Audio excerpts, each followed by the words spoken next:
Hello everyone, good morning, नमस्कार। कैसे हैं? हम सब बहुत बढ़िया होंगे। स्टार्ट करेंगे आज का सेशन। जैसा कि आप सभी जानते हैं, इससे पहले मैंने बहुत सारे most important previous year questions आपको दे दिए हैं।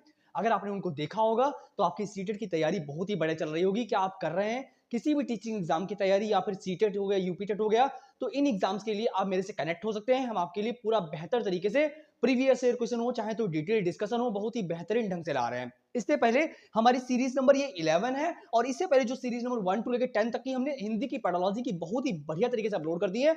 अगर आपने उनको देखा होगा तो आपकी तैयारी एकदम गजब चल रही होगी। यहाँ पे हमने क्या किया है, हिंदी के जितने भी पेडोलॉजिकल पेडोलॉजिकल क्या नाम कॉन्सेप्ट है, यानी जितने भी टॉपिक है हिंदी के सीटेट के, तो मैंने उनको डिटेल डिस्कशन ले लिया है। और यहाँ पे मैंने क्या किया है, कुछ प्रीवियस ईयर क्वेश्चंस को अपलोड करना चाहा है आज, ताकि आपकी तैयारी एकदम प्रैक्टिस हो जाए बहुत बढ़िया तरीके से। ठीक है, तो आज हम क्या करने वाले हैं, कुछ हिंदी के प्रीवियस ईयर क्वेश्चंस को डिस्कस करेंगे। इससे पहले कि जो टॉपिक है हिंदी के यानी सीटेट के जो टॉपिक है, वो टॉपिक बाय टॉपिक यानी सीरीज 1 सीरीज 2 ऐसे मैंने डिटेल में डिस्कस कर दिए। अगर आपने उनको देखा होगा तो आपकी तैयारी बहुत बढ़िया चल रही होगी। इससे पहले मैंने सीडीपी भी टॉपिक बाय टॉपिक अपलोड कर दी है। यानी इसको खत्म करने के बाद हम साइंस या मैथ्स को लाएंगे। ठीक है, चलते फिर, आपका टाइम वेस्ट बिल्कुल भी नहीं करेंगे। अगर आप चैनल पर पहली बार आए हैं तो लाइक शेयर तो कर ही लेंगे, ताकि जब भी मैं एक नया वीडियो बनाऊं तो आपके पास नोटिफिकेशन आ जाए। वही है कि अगर आप किसी भी एग्जाम की तैयारी या फिर किसी प्राइवेट स्कूल में डेमो तक दे रहे हैं, तब भी आप मेरे से कनेक्ट होइएगा। हम आपके सारे डाउट्स को क्लियर करने की कोशिश करेंगे। आई होप आप कमेंट करिएगा, मैं आपके कमेंट का आज ही जवाब दूंगा और उस अकॉर्डिंग वीडियो प्लान करने की कोशिश करूंगा। चलते फिर,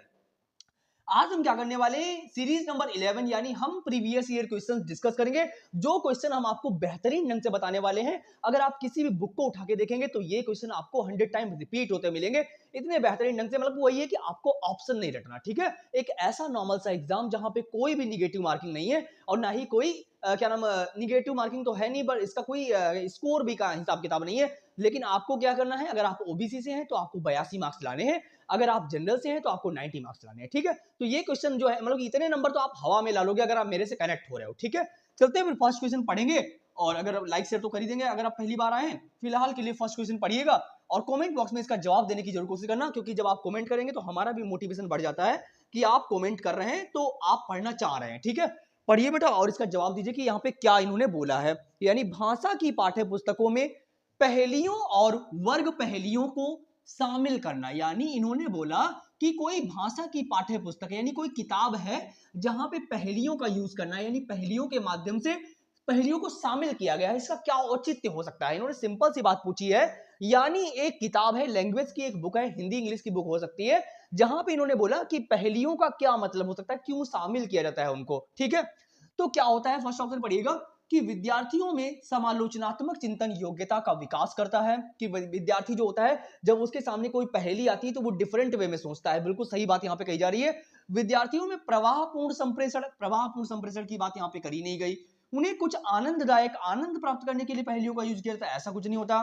कक्षा कक्ष का परिवेश जीवंत रहे, ये एक्टिव बात है, लेकिन इसका ये मतलब नहीं कि पहेलियों के माध्यम से आप कक्षा का जीवंत एनवायरमेंट बनाए हुए हो। तो यहाँ पे क्या है कि विद्यार्थियों में समालोचनात्मक चिंतन योग्यता का विकास करता है। यानी जब आप पहेली किसी विद्यार्थी से पूछते हो या किसी से भी कोई पहेली पूछते हो तो बच्चा थोड़ी देर सोचता है। यानी किसी से भी जब आप पहेली बचपन में आपने बहुत सारी पूछी होंगी और अभी भी कभी कभार आप पूछ देते होंगे, तब जब आप पहेली पूछते हो तो सामने वाला क्या करता है, कुछ टाइम के लिए सोचने लगता है। यानी वहां पे क्या होता है, समालोचनात्मक चिंतन होने लगता है कि आप थोड़ा सा डिफरेंट वे में सोचते हो। ठीक है, तो इसीलिए हमारा फर्स्ट ऑप्शन जो है वो एकदम करेक्ट हो जाएगा।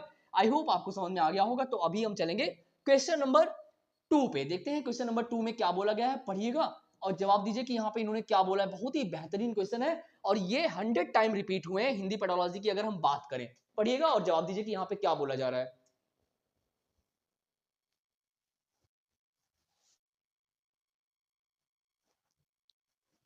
पढ़िएगा बेटा। कह रहे कि आपकी कक्षा में एक दृष्टिबाधित विद्यार्थी है। यानी आपकी क्लासरूम में क्या है, एक दृष्टिबाधित विद्यार्थी है जिसको थोड़ा सा देखने में प्रॉब्लम है। ठीक है, कह रहे कि एक भाषा शिक्षक के रूप में आप क्या करोगे। यानी आपकी क्लास में क्या है, एक ऐसा विद्यार्थी है जिसको क्या है, दृष्टिबाधित है, यानी देखने में थोड़ी सी प्रॉब्लम है। ठीक है, तो एज अ टीचर आप क्या करेंगे, मैं आपको पहले बता दूं कि एज अ टीचर क्या करना है, टीचर को सभी बच्चों में कोई भेदभाव नहीं करना है। ठीक है, वो सारे लोगों को इक्वल लेके चले, सभी बच्चों को, चाहे वो कैसा भी बच्चा हो, चाहे दृष्टिबाधित हो या दिखने में प्रॉब्लम हो, लिखने में प्रॉब्लम हो, कैसी भी प्रॉब्लम हो, लेकिन टीचर को क्या करना है, बच्चे को सेपरेट यानी अलग अलग नहीं करना है, उसको एक साथ लेके चलिए। ठीक है, तो पढ़ेंगे, देखिए ऑप्शन में क्या बोला गया, उस बालक के साथ सहानुभूति, यानी ऐसा आप करेंगे कि उस बच्चे के साथ में थोड़ी सी सहानुभूति दिखाएंगे कि यार तू बैठ जा, तेरे को ये काम करवा दे, तुम ऐसा है ऐसा, मतलब सहानुभूति नहीं प्रकट करनी यार, आपको सभी बच्चों को समान देखना है, ठीक है। बालक को अन्य बच्चों की तुलना में निम्न स्तर के छूट देना, ऐसा जब करोगे तो बच्चा क्लासरूम में हतोत्साहित हो जाएगा, है ना, कि मेरे प्रति ऐसा क्यों किया जा रहा है, मेरे में क्या कमी है ना। तो वही बात है, आपको ऐसा नहीं करना है। नियमित कक्षा कार्य में उसकी मदद करेंगे और उसके साथियों को मदद करने के लिए कहेंगे। आपको उसके साथियों के साथ में उसकी मदद करनी है। क्या नेक्स्ट में क्या लिखा हुआ है कि उस बालक के साथ सामान्य व्यवहार करेंगे। तो यहाँ पे देखो इक्वल की बात आ गई। तो यहाँ पे नियमित कक्षा कक्ष में उसकी मदद करोगे, उसके साथियों को मदद करने के लिए कहोगे, ऐसा नहीं हो सकता, ठीक है। उस बालक के साथ सामान्य व्यवहार करोगे, ठीक है, तथा उसे सर्व सामग्री के द्वारा सहायता करोगे। यानी जब बच्चे में कोई विकार होता है तो आपको क्या करना है, उसके अकॉर्डिंग आपको टीचिंग मटेरियल प्रोवाइड कराना है ताकि बच्चा समझ सके। ऐसा नहीं कि आप उसके प्रति सहानुभूति प्रकट कर रहे हो या फिर उसको मदद करवा रहे हो, ऐसा नहीं होना चाहिए। आपको सारे बच्चों को एक साथ लेके चलना है क्लासरूम में। ऐसा बिल्कुल भी ना हो कि आप उसके प्रति सहानुभूति प्रकट करो ताकि बच्चा हतोत्साहित हो जाए, ठीक है बेटा। ठीक, मेरे यार भाई यार थोड़ी सी तबीयत थोड़ी डाउन है आज, तो इस वजह से मेरा मन नहीं लग रहा आज, ठीक है। थोड़ा पढ़ने की कोशिश कीजिए, कमेंट बॉक्स में कमेंट वगैरह करते रहिएगा। सेशन आपको कैसा लगे लाइक शेयर तो कर ही दीजिएगा ताकि मुझे भी थोड़ा मोटिवेशन मिल जाएगा, ठीक है बेटा। चलते हुए देखते हैं, यहाँ पे आप समझ में गए होंगे कि आपको क्या करना है, सभी में इक्वालिटी रखनी है, यानी सभी को एक साथ लेके चलना है, ठीक है। चलते हैं आगे। फ्रेंड्स, आपकी तैयारी बहुत ही बढ़िया चल रही होगी, तो आगे हम बढ़ेंगे कि इन्होंने थर्ड क्वेश्चन में हमसे क्या पूछा है, पढ़िएगा और जवाब दीजिए कि इन्होंने यहाँ पे क्या बोलने की कोशिश करी है। हिंदी पेडोलॉजी हो चाहे तो सीडीपी हो, सारे क्वेश्चन बेहतरीन ढंग से मैंने अपलोड कर दिए हैं, आप उनको देखिएगा, आपकी सीटेट की तैयारी बहुत ही अच्छी हो जाएगी। कभी भी ऐसा हो ही नहीं सकता कि इस बार सीटेट आपका रुक जाए। पढ़िएगा कि प्राथमिक स्तर पर विद्यार्थियों के, यानी प्राथमिक स्तर पर शिक्षार्थियों के आकलन के दौरान एक भाषा शिक्षक को मुख्य रूप से निम्नलिखित में से किस बात पे ध्यान देना चाहिए। यानी प्राथमिक लेवल की, प्राइमरी लेवल की यहाँ पे बात हो रही है कि शिक्षार्थियों के आकलन, यानी विद्यार्थी स्टूडेंट जो है उनका आपको आकलन करना है, तो उनके लिए आपको भाषा शिक्षक के रूप में क्या किस बात पे ध्यान देना है, ठीक है। औपचारिक साप्ताहिक परीक्षा और उसे प्रगति पत्र में दर्ज करना। औपचारिक साप्ताहिक परीक्षा नहीं होनी चाहिए कि रोज आप परीक्षा ही लेते रहो, ऐसा नहीं हो सकता ना, कि एक अवधि के अंत में परीक्षा लेना जो उत्तीर्ण या अनुत्तीर्ण घोषित करने में सहायता करे। अरे यार, आपको दिन भर परीक्षा नहीं लेना है ना बच्चों की, ठीक है। कि शिक्षार्थियों के निष्पादन के बारे में विविध तरीकों से जानकारी एकत्रित करना तथा उसे शिक्षार्थियों एवं उसके माता पिता के साथ साझा करना। ये में भी अच्छा लग रहा है। आगे क्या करें, भाषा के अभ्यास में वृद्धि तथा विविधता लाने हेतु प्रतिदिन कार्य, प्रतिदिन फिर से वहां पे टेस्ट की बात है कि आप प्रतिदिन टेस्ट करोगे, ऐसा नहीं होना चाहिए, ठीक है। तो ये थर्ड ऑप्शन जो दिया गया एकदम एक्टिव यहाँ पे बच्चा है। आपको क्या करना है, क्योंकि ये पेडोलॉजिकल क्वेश्चंस होते हैं, चाहे तो सीडीपी हो गया और चाहे तो आपकी हिंदी हो गया, जहां पे बच्चा आपको एक्टिव दिख जाए आप उस ऑप्शन की तरफ में जाइएगा, कभी भी आपका ऑप्शन गड़बड़ नहीं होगा। तो यहाँ पे क्या बोला गया है कि शिक्षार्थियों के निष्पादन के बारे में विविध तरीकों से जानकारी एकत्रित करना, यानी डिफरेंट टाइप से उनको जानकारी दीजिए ताकि बच्चा जो है डिफरेंट वे से सीख सके, यानी उसके शिक्षार्थियों एवं उसके माता पिता के साथ साझा करना। इसीलिए आजकल पीटीएम का आयोजन किया जाता है ताकि बच्चा जो होता है वो स्कूल से अपने माता पिता के साथ में कनेक्ट रहे, ठीक है। माता पिता भी जान पाए कि बच्चा कैसा पढ़ रहा है कैसा नहीं पढ़ रहा है। तो वही बात यहाँ पे कही जा रही है कि बच्चे को ऐसा टीचिंग लर्निंग मटेरियल प्रोवाइड कराइए कि बच्चा एक बार में ही समझ जाए, ठीक है। तो वही बात है, आपको सारे बच्चों को एक साथ लेके चलना है। ऐसा नहीं करना कि किसी बच्चे को आप सहानुभूति प्रकट करवा रहे हो या टीचिंग लर्निंग मटेरियल एक ही जैसा प्रोवाइड करा रहे हो कि नहीं भैया मैं तो टीचर हूं, मैं तो ऐसे ही पढ़ाता हूं, आपको ऐसे पढ़ना पड़ेगा। आजकल के जमाने में टीचर को संवेदनशील होना पड़ेगा कि बच्चा जिस तरीके से समझता है आपको उस तरीके से समझाना होगा, ठीक है। चलते हैं फिर नेक्स्ट क्वेश्चन में, क्वेश्चन नंबर 4 में देखते हैं हमारा क्वेश्चन नंबर 4 क्या कह रहा है। थोड़ा सा आगे बढ़ने की कोशिश करेंगे, पढ़िएगा और जवाब दीजिएगा कि क्वेश्चन नंबर 4 में इन्होंने क्या बोला है। पढ़िए, निम्नलिखित में से कौन सा रंगीन चित्रों एवं बड़े अक्षरों में मुद्रित बड़ी पुस्तक, क्या यहां पे बोल रहे हैं कि निम्नलिखित में से कौन सा रंगीन चित्रों एवं बड़े अक्षरों में मुद्रित बड़ी पुस्तकों के उपयोग के बारे में सही नहीं है। तो इन्होंने हमसे क्या किया है, निगेटिव पॉइंट पूछा हुआ है कि कौन सा मुद्रित, यानी मुद्रित बड़ी पुस्तक के बारे में कौन सा उपयोग में सही नहीं है। तो पहले सही नहीं है गलत पॉइंट को ढूंढते हैं। यहां पे इन्होंने बोला कि यह एक ऐसा सृजनात्मक एवं कलात्मक अधिगम वातावरण प्रदान करती है जिसमें बच्चे प्रतिक्रिया करते हैं। तो यहाँ पे तो बेटा एक्टिव पॉइंट है, तो ये तो गलत हो नहीं सकता। तो ये हमारा क्या है, जहां पे इन्वायरमेंट में बच्चा एक्टिव हो तो वो ऑप्शन तो सही है, लेकिन इन्होंने हमसे गलत पूछा है। यह एक ऐसा बाल केंद्रित वातावरण प्रदान करती है जिसमें अमूर्त संकल्पनाएं, पठन सामग्री चित्रों द्वारा सांकेतिक रूप से दर्शाई जाती है। तो यहाँ पे भी बच्चा आपको एक्टिव दिख रहा है। या साक्षरता अभ्यास के साथ साथ भाषा अर्जन के लिए संदर्भ प्रदान करती है, ये भी सही दिख रहा है आपको। यहाँ पाठ्य पुस्तक की पुस्तकों से अच्छी है, अच्छा ये भी तो पाठ्य पुस्तक है, इससे क्या अच्छी हो सकती है। तथा कक्षावार पाठक या विद्यार्थियों के रूप में पाठ से जुड़े अभ्यासों से मुक्त है, ऐसा नहीं हो सकता। मुक्त का मतलब फ्री क्या होगी भाई, सारी चीजें आपस में इंटरकनेक्टेड होती हैं, ऐसा थोड़ी ना कि आधी चीज इधर चली जाएगी आधी चीज उधर चली जाएगी, तो मुक्त नहीं हो सकती ना। तो इसीलिए डी ऑप्शन जो है वो हमारा एकदम करेक्ट है। फोर्थ ऑप्शन आई होप आपको समझ में आ गया होगा और फोर्थ क्वेश्चन बढ़िया समझ में आया होगा। आई होप आप तैयारी करते रहिएगा, क्योंकि मैं कितना ही अच्छा अगर आपको पढ़ा लूं, जब तक आप चीजों पे एनालिसिस नहीं करेंगे, उनको नोट्स नहीं बनाएंगे, है ना, और रिवाइज नहीं करेंगे, तब तक आपका दिमाग वहां पे इस तरीके से नहीं चलने वाला। इस तरीके से इसलिए आप पहले से पढ़ते रहिएगा, समझते रहिएगा, नोट्स बनाइए और रिवीजन करते रहिएगा, तैयारी बढ़िया होती रहेगी। ठीक है, अब हम चलेंगे क्वेश्चन नंबर 5 पे, देखते हैं हमारा क्वेश्चन नंबर 5 क्या कह रहा है, थोड़ा सा आगे बढ़ने की कोशिश करेंगे। क्वेश्चन नंबर 5 में इन्होंने क्या बोला कि बच्चे एक या एक से अधिक भाषाओं के ज्ञान के साथ विद्यालय में आते हैं। यानी यहाँ पे क्या बोला, जरा पढ़िए, बहुत ही सिंपल क्वेश्चन है एकदम बढ़िया सा, कि बच्चे एक या एक से अधिक भाषाओं के ज्ञान के साथ विद्यालय में आते हैं।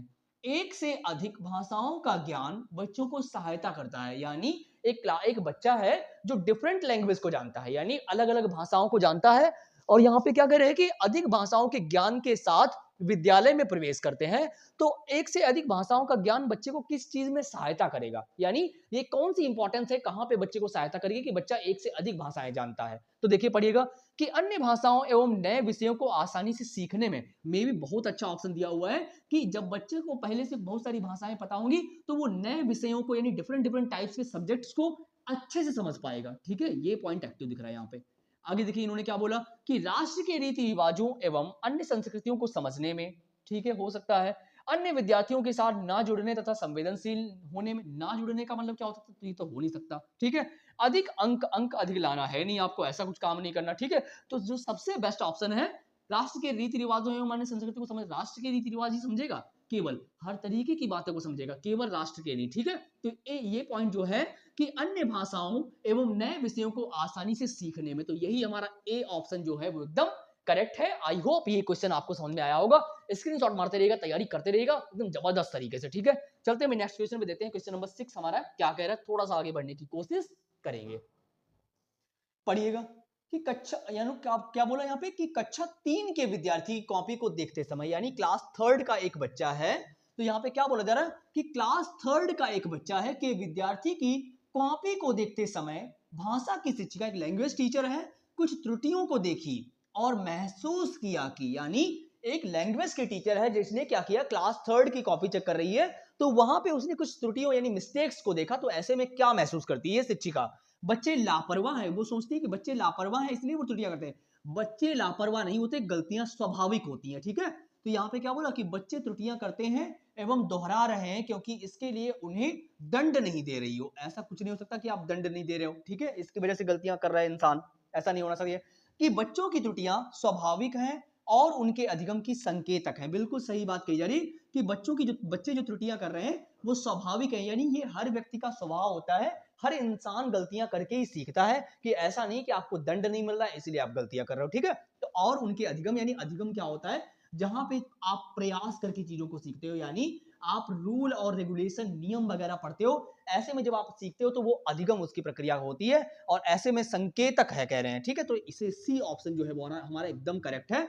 आगे पढ़ लेते हैं, इन्होंने क्या बोला कि एक शिक्षिका के रूप में उसे इस प्रकार की त्रुटियों पर ध्यान नहीं देना चाहिए क्योंकि ये त्रुटियां अधिगम के लिए महत्व नहीं रखती हैं। ऐसा नहीं हो सकता, गलतियों से ही इंसान सीखता है धीरे धीरे, त्रुटियों का महत्व क्यों नहीं है। ठीक है, आपको असफलता मिलेगी फिर सफलता मिलेगी धीरे धीरे, तो वही बात यहाँ पे कही जा रही है, जो कि गलतियां जो होती हैं वो स्वाभाविक होती हैं। ठीक है, अब हम चलेंगे क्वेश्चन नंबर 7 पे, देखते हैं हमारा क्वेश्चन नंबर 7 क्या कह रहा है, थोड़ा सा आगे बढ़ने की कोशिश करेंगे। देखिएगा क्या इन्होंने बोला कि वैगोत्स्की के अनुसार, एक साइंटिस्ट हुए हैं जिनका नाम है वैगोत्स्की, बहुत ही फेमस साइंटिस्ट हैं, जिन्होंने क्या किया है, वातावरण यानी इन्वायरमेंट को बहुत बड़ा रोल दिया है, यानी कल्चरल टूल को इन्होंने बहुत बड़ा इंपॉर्टेंस दिया हुआ है कि बच्चा जो होता है अपने आसपास के क्या नाम परिवेश से सीखता है, यानी उसके आसपास के लोग कैसे बातें करते हैं, कैसे बोलते हैं, वो उन्हीं लोगों से इंटरेक्ट करके सीखता है, ये वैगोत्स्की जी कहते हैं। तो इन्होंने बोला कि वैगोत्स्की के अनुसार बच्चे साथियों के साथ सामाजिक अंतःक्रिया करके सीखते हैं, एक भाषा शिक्षक के रूप में आप क्या सोचते हो? देखो क्या बोला इन्होंने, अपने पाठ की इस तरह से योजना बनाएं कि वे कक्षा में अकेले बैठें, कक्षा में अंतःक्रिया एवं बातचीत किए बिना। भाई ये क्या पॉइंट है कि आप बिना बातचीत किए हुए क्लासरूम में पढ़ाओगे, यानी वे कक्षा में अकेले बैठे हैं, ऐसा नहीं होना चाहिए, आपको सभी को साथ में लेके चलना है।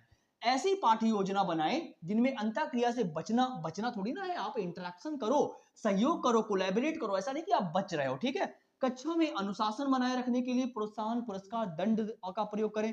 दंड तो आपको देना ही नहीं है, क्योंकि आपको पता है कि WHO ने सीधे बोल दिया है कि आप बच्चों को, वर्ल्ड हेल्थ ऑर्गेनाइजेशन ने कहा है कि आप बच्चों को मुर्गा मुर्गी नहीं बना सकते हैं, उनको उनके अकॉर्डिंग पढ़ाइए, ठीक है। जोड़े एवं सहयोग समूह कार्य के लिए योजना बनाएं ताकि वे साथियों के साथ अंतःक्रिया कर सकें। डी ऑप्शन जो है वो एकदम करेक्ट है। वैगोत्स्की ने सिंपल बोला है कि जहां पे बच्चा सहयोग करे, यानी जहां पे बच्चा आपस में कोलैबोरेट करे, सहयोग करे, डिस्कशन करे, डिबेट करे, ऐसे में बच्चा जो होता है जल्दी सीखेगा, ठीक है, ग्रुप में।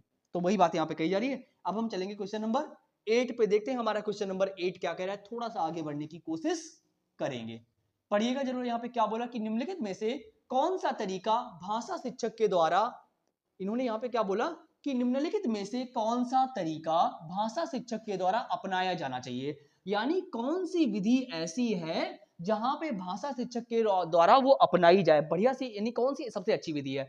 क्या धारा प्रवाह बोलने वाले शिक्षार्थी को कक्षा में अनुकरणीय विद्यार्थी के रूप में स्वीकारना चाहिए, यानी बच्चा जो है वो बहुत तेज बोलता है, धारा प्रवाह बोलता है किसी चीज में, तो बच्चे को अनुकरणीय उसी को विद्यार्थी के रूप में स्वीकारना चाहिए, ऐसा नहीं होता, ठीक है। आगे क्या बोला कि कक्षा हेतु कुछ कठोर नियम आपको नहीं बनाने, आपको संवेदनशील रहना है, या सुनिश्चित करना कि उसकी कक्षा में सभी विद्यार्थी महसूस करें कि उन्हें स्वीकृत एवं महत्व दिया जा रहा है, चाहे वे किसी भी भाषा, सामाजिक एवं सांस्कृतिक पृष्ठभूमि से संबंध रखते हो। बिल्कुल सही बात करें कि बच्चा किसी भी परिवेश से आया हो, किसी भी सामाजिक सांस्कृतिक संदर्भ से आया हो, लेकिन उसे आप मौका देंगे, ठीक है। आगे इन्होंने पॉइंट में क्या बोला कि यह सुनिश्चित करना कि भाषा की कक्षा में सुविधा वंचित पृष्ठभूमि से आने वाले लिखा हुआ है, हमारे टाइपिंग मास्टर ने थोड़ी सी गड़बड़ करी है, आने वाले बच्चों को कठिन परिश्रम करना है। ऐसा नहीं है कि जो डिफरेंट वर्ग से बच्चे आए हैं उनको कठिन परिश्रम करना है, सभी को इक्वल है, सभी को कठिन परिश्रम करना है, केवल उन्हीं बच्चों को कठिन परिश्रम नहीं करना जो डिफरेंट सांस्कृतिक संदर्भ से आए हैं, ठीक है। तो ये हो नहीं सकता, सिंपल आपको याद रखना है कि उनको महत्व दिया जाना चाहिए, चाहे वो किसी भी एनवायरमेंट से आए हो, किसी भी सांस्कृतिक संदर्भ से आए हो, उनको आपको सबको साथ में लेके चलना है एज अ टीचर, ठीक है। अब हम चलेंगे क्वेश्चन नंबर 9 पे, देखते हैं क्वेश्चन नंबर 9 हमारा क्या कह रहा है। सेशन आपको बहुत अच्छा लग रहा होगा तो लाइक शेयर तो कर ही देंगे, तो मुझे भी थोड़ा सा अच्छा लगेगा। पढ़िएगा क्वेश्चन नंबर 9 में इन्होंने क्या बोला, यहाँ पे देखते हैं। कहेंगे भारतीय कक्षाएं बहुभाषी कक्षाएं होती हैं, भारतीय कक्षाएं बहुभाषी कक्षाएं होती हैं। बहुभाषिता के इस संदर्भ को ध्यान में रखते हुए, यानी आपको पता है कि हमारा देश जो है, हमारा भारत जो है वो मल्टीलिंग्विज्म है, यानी बहुभाषी देश है, जहां पे किसी भी एक भाषा को इन्होंने प्रायोरिटी नहीं दी है। इसीलिए जो हमारी हिंदी है, हिंदी को इन्होंने राजभाषा माना है, ना कि राष्ट्रभाषा, ठीक है। तो ये क्या है, राजभाषा है, ना कि राष्ट्रभाषा है, ठीक है। तो वही बात यहाँ पे कह रही है कि ये जो है एक मल्टीलिंग्विज्म देश है, बहुभाषी देश है। बहुभाषिता के इस संदर्भ को ध्यान में रखते हुए प्राथमिक स्तर पर बहुभाषी कक्षा के बारे में निम्नलिखित में से कौन सा एक सर्वाधिक उपयुक्त है। पढ़िएगा कि शिक्षक को शिक्षार्थी की भाषा को नजरअंदाज करते हुए विद्यालय की भाषा पे ध्यान देना चाहिए। आपको विद्यार्थी की भाषा पे ध्यान देना है, ना कि विद्यालय की भाषा पे ध्यान देना है, ठीक है। घर की भाषा या मातृभाषा घर पर बोली जाने वाली, ना कि विद्यालय में। आपको पता है कि मातृभाषा, यानी एनसीएफ ने बोला है कि 2005 एनसीएफ ने बताया है, क्या एनसीएफ ने बोला है कि शुरुआत के क्लास 8 तक आप बच्चे को उसकी मातृभाषा में पढ़ाइए, यानी जो उसकी घर की भाषा में बोली जाती है, घर की बोली जो होती है उसमें जब आप पढ़ाओगे तो बच्चा जल्दी सीखेगा, ठीक है। ऐसा नहीं शुरुआत में उसको आप मातृभाषा को कतई इंपॉर्टेंस दे ही नहीं रहे हो, ठीक है। तो ये पॉइंट भी हमारा नहीं होगा। आगे देखते हैं, भाषा में एकल भाषी नहीं बहुभाषी की बात यहाँ पे करी जा रही है।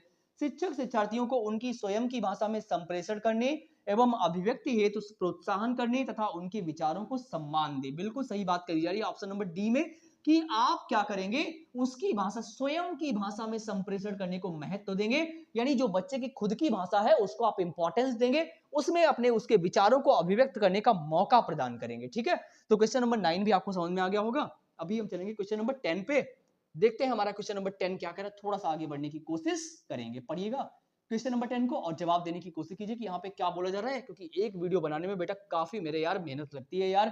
थोड़ा बहुत पढ़ते रहिएगा, समझते रहिएगा, तो वही चीजें मेरी मेहनत भी थोड़ी सी कामयाब होगी। आप पढ़ेंगे तो समझ में आएगा आपको, ठीक है। क्या बोला जा रहा है कि एक भाषा शिक्षक ऐसा कार्य दे जो जोड़े समूह में किया जा सके, यानी एक लैंग्वेज टीचर जो है वो ऐसा कार्य दे जो ग्रुप में किया जाए, यानी समूह में किया जाए, जहां पे लोग डिस्कस कर रहे हो, ठीक है, कोलैबोरेट कर रहे हो। जब बच्चे एक साथ कार्य करेंगे तो वे अपना कार्य शीघ्रता से, भाई शीघ्रता से कार्य समाप्त करने की यहाँ पे बात नहीं कर रहे कि आप जल्दी से काम खत्म कर लो, ठीक है। आपके नॉलेज का अधिगम अच्छा हो तो उसकी बात यहाँ पे कह रहे हैं। इससे शिक्षक का कार्य कम होता है क्योंकि समूह अवलोकन की तुलना में प्रत्येक बच्चे पर व्यक्तिगत ध्यान कठिन है। ये भाई ऐसी बात नहीं हो सकती कि शिक्षक का कार्य कम हो जाता है, ऐसा कुछ नहीं होता, ठीक है। आगे क्या बोला कि इस प्रकार के अर्थपूर्ण कार्यों से बच्चे एक दूसरे की सहायता करते हैं एवं सीखते हैं। बिल्कुल सही बात है कि ऐसे में बच्चे का अधिगम यानी अर्जन बहुत ही अच्छे से होता है, अधिगम अच्छे से होता है कि जब बच्चे अर्थपूर्ण रूप से आपस में डिस्कस करके सीखते हैं, ठीक है। उनके अधिगम अंक प्राप्त करने की यहाँ पे बात नहीं कर रहे हैं, ठीक है। ऐसी बात करें जहां पे आपका अधिगम अच्छा हो, चीजों को आप सीख सको, ठीक है। क्वेश्चन नंबर 10 आपको समझ में आ गया होगा, तो अभी हम चलेंगे क्वेश्चन नंबर 11 पे।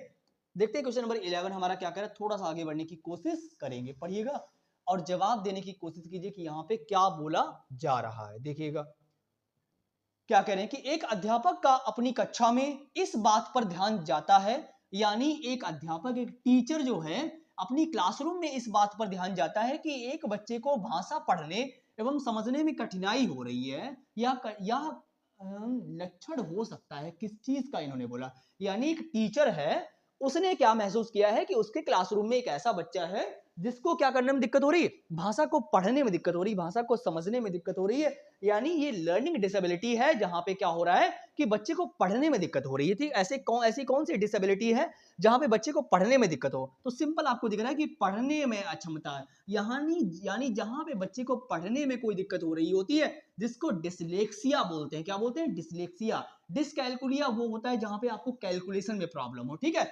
डिसग्राफिया जहां पे आपको सोचने समझने में, डिस्प्रैक्सिया भी ऐसे होता है। ये सारी की सारी क्या होती है? लर्निंग डिसेबिलिटीज होती है, अक्षमताएं होती हैं। तो पढ़ने में अक्षमता की बात करी जा रही थी यहाँ पे कि बच्चे को पढ़ने में थोड़ी सी दिक्कत हो रही, तो इसीलिए पढ़ने में अक्षमता डिसलेक्सिया कहलाएगी, ठीक है। आई होप आपको ये सारी बातें मैं सीडीपी में डिस्कस कर चुका हूं। आपको लर्निंग डिसेबिलिटी देखनी है तो आप सीरीज नंबर सीडीपी में जाइएगा, वहां पे आप पढ़ के आइएगा सारी। देखो आपने अगर आप सीडीपी अगर आप पढ़ लेते हैं तो हिंदी इंग्लिश आपकी बाकायदा आधी आधी अपने आप तैयार हो जाती है, क्योंकि ये सारे कॉन्सेप्ट जो है वो आपस में इंटरकनेक्टेड हैं, ठीक है। अब हम चलेंगे क्वेश्चन नंबर 12 पे। देखते हैं हमारा सेकंड लास्ट क्वेश्चन क्या कहेगा। आज हम कुछ 13 क्वेश्चन डिस्कस करेंगे ताकि आपकी तैयारी जो है थोड़ी सी अच्छी हो जाए, इसीलिए हम थोड़ा सा आगे बढ़ने की कोशिश कर रहे हैं। अब हम पढ़ेंगे question number 12, second last question है। आप जवाब जरूर दीजिएगा ताकि मुझे भी थोड़ा अच्छा लगेगा, शेयर कर दीजिएगा। पढ़िएगा कि यहाँ पे इन्होंने क्या बोला कि निम्नलिखित में से कौन सा कथन प्राथमिक स्तर पर यानी प्राइमरी लेवल पर आकलन करने के संदर्भ में सही है। इन्होंने हमसे पॉजिटिव पॉइंट पूछा हुआ है कि निम्नलिखित में से कौन सा कथन है जो प्राथमिक स्तर पर आकलन करने के संदर्भ में सही है। आकलन प्रत्येक सत्र के अंत में यानी पूरा साल भर पढ़ते हैं और लास्ट में आपका आकलन होगा, ऐसा नहीं होता यार, है ना। आकलन राज्य आधारित प्रक्रिया होनी चाहिए तथा राज्य द्वारा पूरे राज्य में एक साथ ही आयोजित, ऐसा नहीं होता कि पूरे राज्य में एक साथ होनी चाहिए, ठीक है। आकलन विद्यालय आधारित तथा शिक्षण अधिगम प्रक्रिया के साथ समावेशित होनी चाहिए। वर्ष में एक बार आयोजित, वर्ष में एक बार आयोजित, तो वही बात होगी जो फर्स्ट में बोला गया इन्होंने, ठीक है। तो क्या आकलन विद्यालय आधारित तथा शिक्षण अधिगम प्रक्रिया यानी लर्निंग की टीचिंग की जो प्रक्रिया शिक्षण प्रक्रिया है, टीचिंग की प्रक्रिया जो है उस अकॉर्डिंग साथ में समावेशित होनी चाहिए। यानी रूल रेगुलेशन जो है वो सारे बने होने चाहिए, साथ साथ में काम चलना चाहिए। ऐसा नहीं कि पूरा साल हो गया तब आपने डिस्कस किया कि लाओ हम एग्जाम भी करा लें, तो ऐसा कुछ नहीं होना चाहिए, ठीक है। अब हम पढ़ेंगे क्वेश्चन नंबर 12 पे। देखते हैं हमारा लास्ट क्वेश्चन क्या कह रहा है, थोड़ा सा आगे बढ़ने की कोशिश करेंगे। क्वेश्चन नंबर 13 को पढ़िएगा और जवाब दीजिए कि यहाँ पे इन्होंने क्या बोला है कि निम्नलिखित में से आप किसे भाषा की कक्षा हेतु प्रमाणित सामग्री के रूप में स्वीकार करते हैं। क्या बोला गया है, यानी कि निम्नलिखित में से आप किसे भाषा की कक्षा हेतु प्रमाणित, यानी प्रमाणित की बात करी जा रही है। क्या ऐसी चीज है जो निम्नलिखित में से आप किसे भाषा की कक्षा हेतु प्रमाणित सामग्री के रूप में स्वीकार करेंगे? क्या वो पुस्तिका है, कार्य पुस्तिका है, समाचार है? देखो पूरक पुस्तिका है तो सिंपल है, सबसे ज्यादा जो इंपॉर्टेंट रखता है वो समाचार पत्र है, क्योंकि जो पूरी दुनिया में प्रोवाइड होता है तो वो जो है समाचार पत्र प्रमाणित है, इसीलिए वो पहले न्यूज़ वगैरह जो है, जो भी चीज़ें हैं वो पहले प्रमाणित होती हैं, उसके बाद में छपती हैं। ऐसा नहीं कि कुछ भी बात निकली बस छाप दी गई, ठीक है? तो उनको प्रमाणित किया जाता है। इसीलिए बेटा ये सारी की सारी ऑफिशियल आंसर की मैं अपने पास से कुछ भी नहीं बना रहा हूँ कि मैंने आंसर अपने पास से बना लिया हूँ, ऐसा कुछ भी नहीं है। सारे के सारे ऑफिशियल आंसर की हैं। फिलहाल के लिए अगर आपको डाउट लग रहा है तो आप कमेंट करिएगा। मैं उस क्वेश्चन को फिर से चेक करने की कोशिश करूँगा। सेशन आपको कैसा लगा, वो आप कमेंट में बॉक्स में बता दीजिएगा। आउट ऑफ 13 आपने कितने सही किए, वो भी आप बता के दीजिएगा। सेशन को लाइक शेयर तो कर ही देना बेटा। मेरे यार, बेटा बोलने से कुछ लोगों को प्रॉब्लम है, इसलिए मेरे यार बोल रहा हूँ भाई, ठीक है? आउट ऑफ 13 आपने कितने सही किए वो आप बता के जाइएगा।